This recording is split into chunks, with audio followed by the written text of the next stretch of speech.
This video will look at security within the Anypoint platform. And it's a layered security approach. We have platform level security. We have environment level security like dev, test, QA, prod. We can apply policies onto APIs. We can get down to the resource level where we're applying policies, and even down to the method level within an API.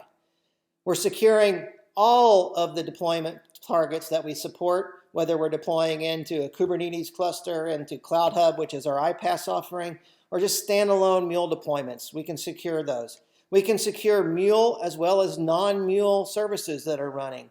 We can set up automated policies, as we'll see, so we can automatically secure things that get deployed. And that's really what we're talking about, is security by default.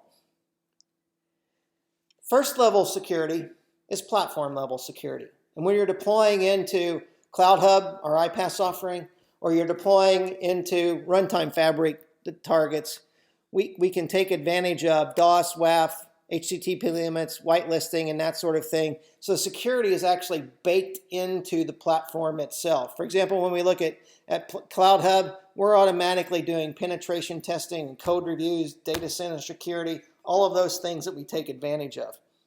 You can see below that has let us obtain many of the security certifications that our customers are looking for. The next level of security is really at the environment level or organization level. And there's where we can automatically set up policies, or set up policies that are automatically applied to our APIs. So if I go into API Manager, which is one of the components within the Management Center, within my sales organization, on the sandbox environment, so it could be dev, test, QA, prod, I can set up automatic policies to be applied. In this case, we've set up that we want to have a client ID enforcement policy applied to every API that gets deployed into the Anypoint platform. And you can add any policies that you want to have applied. If you wanted to have HTTP caching automatically applied to every service that was out there, you could set that up automatically. If you want to have JSON threat protection, you could have that set up automatically be applied to anything that's pushed into the Anypoint platform. So that's the first step, is how do we set those up? The second step would then be when I go into one of my APIs, for example, the Salesforce Get API, and I go into my policies, I'll see that I have my client ID enforcement automatically applied. I've also got a message logging policy applied down here that is for all resources within my API. And if I wanted to add a new policy in here, I could go in and pick one of the policies that are available to me, like maybe rate limiting by SLA. When I click on configure that policy, it's going to ask me where in the headers or the URI or the payload am I going to get the credentials. And this could be something different. The default is client ID, but this could be maybe API key if that's the property that's holding that information. The same thing with the secret. Then I can set up, is this clusterizable? So since I'm talking about SLA rate limiting, I could say that the rate limit is 10 requests per second. Well, if I've got 5 instances of this application running, then that means I have 5 processors that could be pulling that and processing those transactions. So when I set this to clusterizable, it's taking into account those 5 instances and managing that limit across the cluster.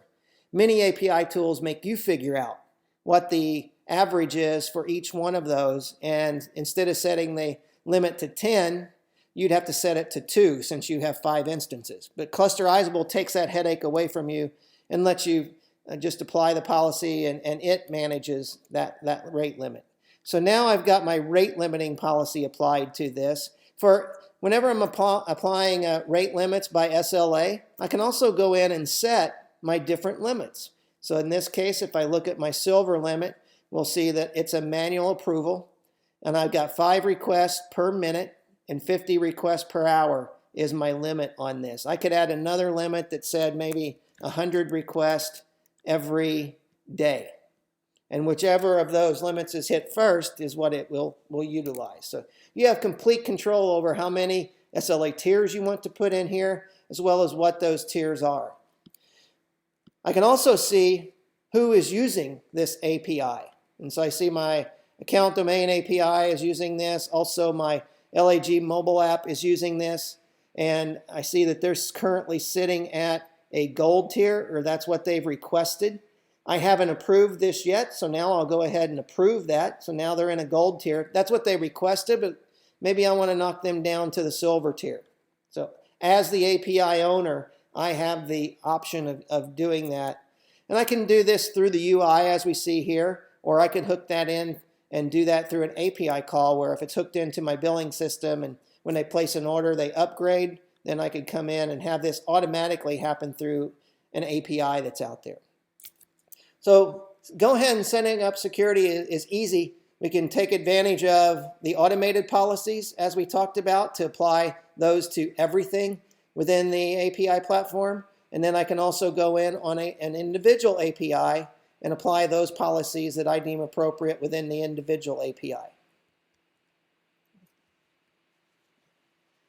So the API level policies fall below the automatic policies that are out there. And what this does is it allows me to free up my developers so that they can just simply come out here and write the business logic.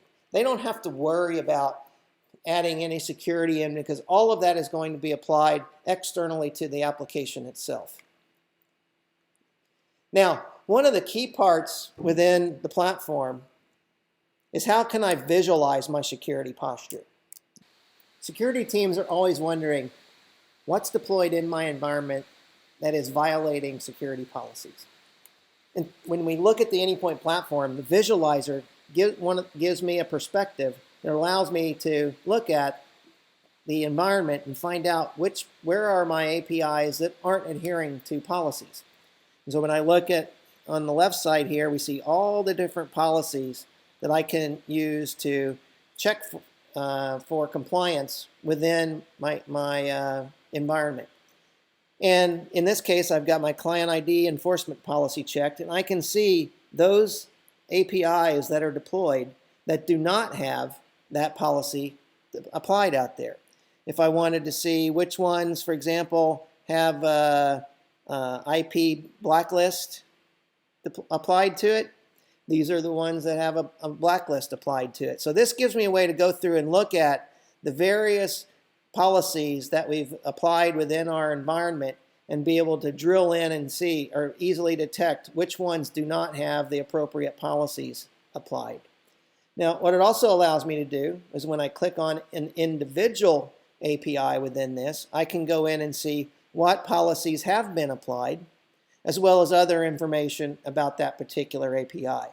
So the visualizer is a key part in allowing me to understand my security posture within the Anypoint platform. And that ability to search and discover APIs that are possibly in violation is key to protecting the organization.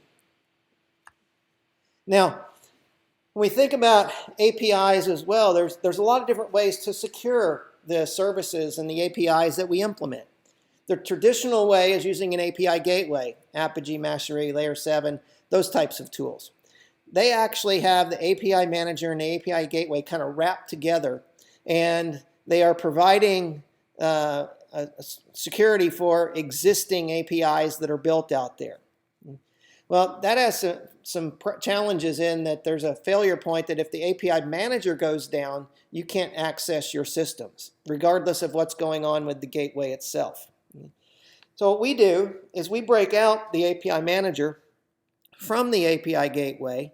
And in our case, when Mule is running in an API gateway fashion, you have transactions coming through, the API manager could go down and it doesn't matter because the gateway is running independently from the manager itself. When you think about another way to implement security, API gateways typically have problems scaling and handling large transaction volumes.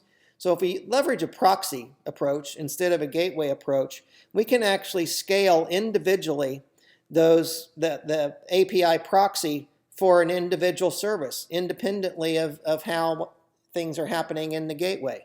So the Java implementation may need 3 instances of the proxy to keep up with the volume. The Node.js implementation that we created may only need 1.